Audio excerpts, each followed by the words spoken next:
They said Lagos was the land of opportunities, but for Damilola, it had been a city that stole more than it gave. And when it took, it didn't ask. It ripped everything apart with both hands and left the pieces scattered in the dust. Long before he became a university dropout, long before he learned the weight of hunger and sacrifice, Damilola had known joy. Not the kind that came from riches or travel, but the kind that lived in laughter echoing through the narrow corridors of their Face Me, I Face You apartment in O'Reilly. His father, a former civil servant turned kicky driver, would come home with roasted corn, his white shirt turned brown with sweat, but his spirit still full of cheer. His mother, who ran a roadside Akara stand, would sing old Sunny Age songs while flipping balls of batter in hot oil, calling him my professor anytime he came around to help. Everything went on with his family until his mother fell ill. It started with her coughing, dry, persistent cough, like something clawing at her from the inside. At first they joked about it. She took Agbo, rubbed Rob, and said it would go.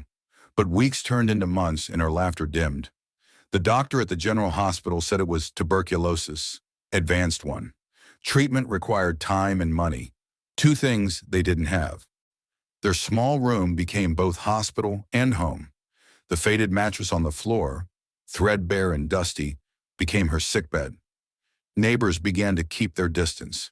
Some whispered, others stared. The scent of sickness hung in the air like smoke. Damilola, just 17 at the time, learned how to bathe his mother with a cloth dipped in warm water, learned how to crush medicine with a spoon, and coax her to eat one soaked morsel of iba.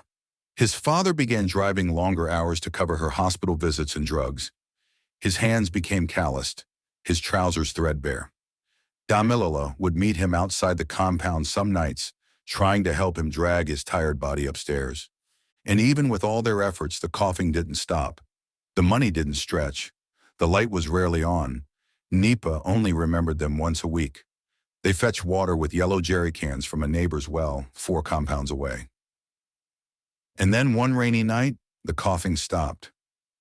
Forever, and everything went quiet. Damilola sat in the dark, cradling her cold hand, unwilling to believe it.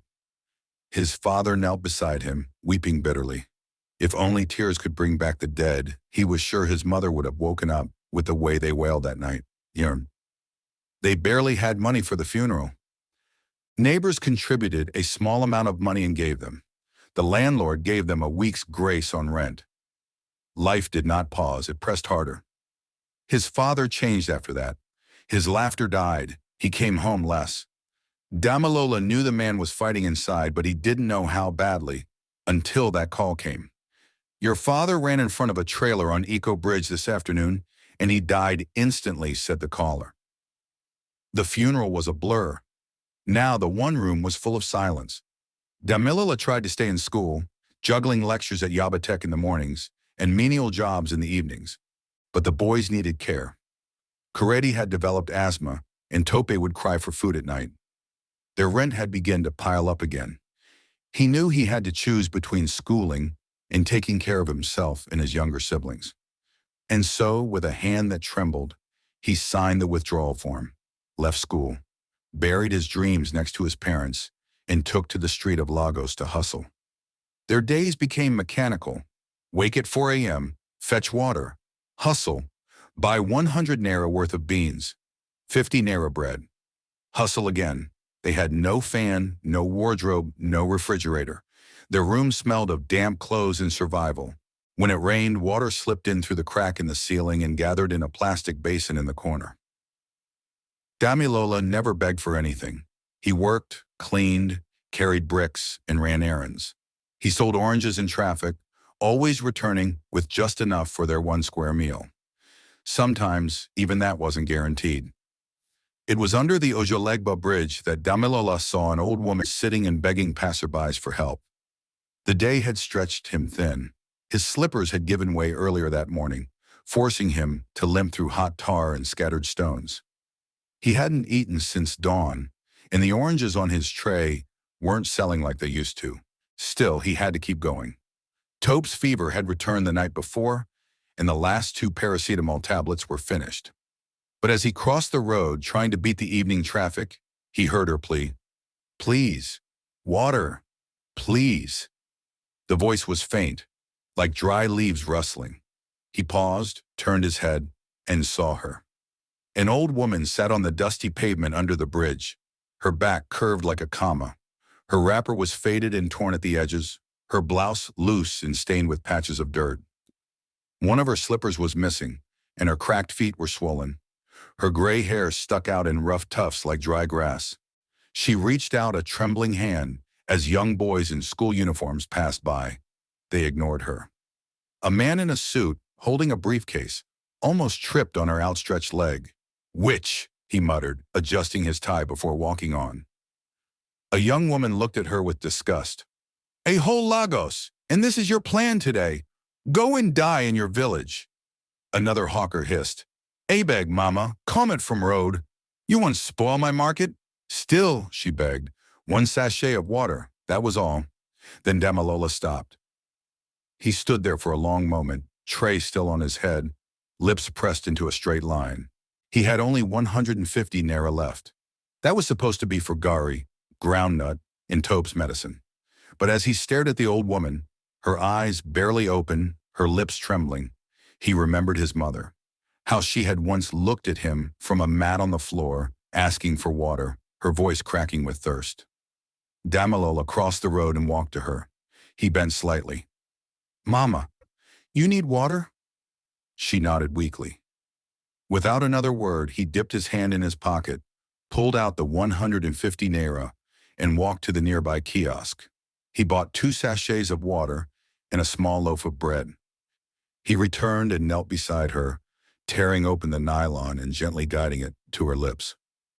She drank slowly, gratefully. Then she ate the bread like it was the finest meal she'd ever tasted. She looked up at him with eyes that suddenly seemed clearer. "You are your father's son." He blinked. "You knew my father?" She smiled faintly. "David Ajayi, the man who once gave away his last pair of shoes to a stranger. The one who took in an orphan boy during the riots." Damilola's lips parted in shock. "I have searched for him for many years," she continued, "but now I have found you." Before he could speak, she stood, surprisingly strong for someone who could barely lift her arm moments ago, and held his hand. "Follow me." He hesitated. "Mama, I can't. My tray, my siblings." "Just this once," she said, her eyes twinkling. "Trust kindness." They walked through alleys and main roads, through gated streets Damilola had only ever entered to wash cars. Eventually, they stopped at a black gate with 2 golden lion heads. The compound behind the gate looked like a place made for royalty. The security man opened a small window. "Who in a day fine?" The old woman smiled. "Tell your Oga that someone has brought David Ajayi's son." The man scoffed. "Who?" "Tell him. Mention David Ajayi. He will understand." Still grumbling, the guard walked off. Minutes passed. Then the door of the mansion opened, and out stepped a man in his late 60s, with gray temples and a caftan that screamed power. He had the posture of someone who had eaten life with a golden spoon. But the moment his eyes landed on Damilola, everything changed. His lips parted. His hands shook. Who are you?" the man asked. Damilola swallowed. "I'm Damilola Ajayi, son of David Ajayi." There was silence, a heavy, loaded silence. Then the man collapsed to his knees. "No," he whispered. "It can't be. David's son?" Damilola rushed forward. "Sir?" The man placed both hands on his head. "Your father saved my life. He hid me for 3 days when soldiers were hunting me like a dog. He gave me his last meal, sold his only bicycle to get me out of town. He said he didn't care if he was poor, as long as I lived. I swore I would repay him, but I never saw him again. I searched for years, years," his voice cracked. "And now you are here." Damilola said nothing. His eyes stung. The man stood, wiped his face with a silk handkerchief, and turned to the old woman to thank her. But she was gone, vanished. No goodbye, no trace. The gate man swore she never left. That night, Damilola slept on clean sheets in an air-conditioned room for the first time in his life. His tray of oranges was gone. His stomach was full. His siblings were brought to the mansion the next day. Tope in tears when he saw the food. Karedi too stunned to speak. Mr. Akinlolu took them in. He paid for their schooling, opened a trust fund, hired private tutors, and gave Damilola a job at one of his companies after enrolling him back into university. But one thing haunted Damilola. Who was the old woman? One evening, Mr. Akinlolu entered his room, holding a weathered Bible. "I was cleaning out some things from my old bag," he said softly, "and this fell out." He handed it over. Inside, on the first page, in faded ink, were the words, "Let your name be a bridge, not a wall, for it is through the name of a good man that his children find shelter in storms." Damilola traced the words with trembling fingers. He looked up. "How do I ever repay you, sir?" Mr. Akinlolu smiled. "You already did, the moment you stopped to help a stranger." Years later, Damilola would become a man of influence, but not a single foundation he built or award he received bore his name. They bore the name of his father, David Ajayi, the man whose goodness echoed across generations. And in every office, in every room, hung the same inscription, framed, bold, untouchable. "Help strangers. Honor your name. Someone is always watching."